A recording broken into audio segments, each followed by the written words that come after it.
मनीष कुमार समीर शिंदे।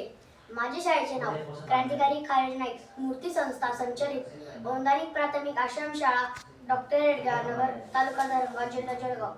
आदरणीय परीक्षक शिक्षक वर्ग आणि माझ्या प्रिय बालमित्रांनो, आज मी बोलणार आहे त्या व्यक्तीबद्दल ज्यांनी आपल्या लहानशा आयुष्यात संपूर्ण समाजाला जागं केलं, ज्यांच्या नावाने आजही अन्यायाविरुद्ध लढण्याची प्रेरणा मिळते, ते म्हणजे भगवान बिरसा मुंडा।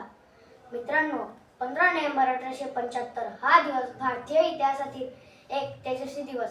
त्या दिवशी झारखंडच्या छोट्या नागपूरच्या भूमीत एक तेजस्वी पुत्र जन्मलेला बिरसा, गरीब, अन्याय आणि अत्याचार यांच्यामध्ये जन्मलेला हा मुलगा पुढे चालून धरती आबा म्हणजेच भूमीचा पिता म्हणून ओळखला गेला। त्या काळी इंग्रजांनी आदिवासींच्या जमिनीवर कब्जा केला आणि आपल्या लोकांना गुलामासारखे काम करायला लावले जात होते, पण बिरसाने ठरवले ही गुलामगिरी स्वीकारायची नाही। त्यांनी आपल्या लोकांना एकत्र केलं आणि बंड पुकारला। उलगुलाम हा शब्द त्यांचा क्रांतिघोष झाला। त्यांच्या नेतृत्वाखाली इंग्रजांच्या साथीत धडकी बसली। पण मित्रांनो, बिरसा मुंडा हे फक्त एक योद्धा नव्हते, ते समाजसुधारक होते। त्यांनी लोकांना सांगितले, मद्यपान सोडा, एकत्र जुडा आणि आपल्या मातीवर प्रेम करा।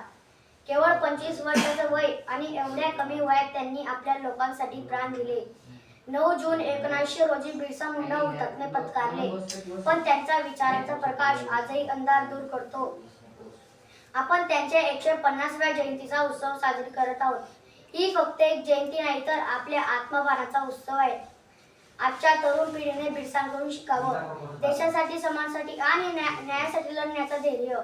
चला तर आपण भगवान बिरसा मुंडा यांच्या कार्यातून प्रेरणा घेऊ आणि त्यांच्या विचारांचं दीपक सदैव तेजोमय ठेवू। जय बिरसा, जय हिंद, जय भारत। धन्यवाद।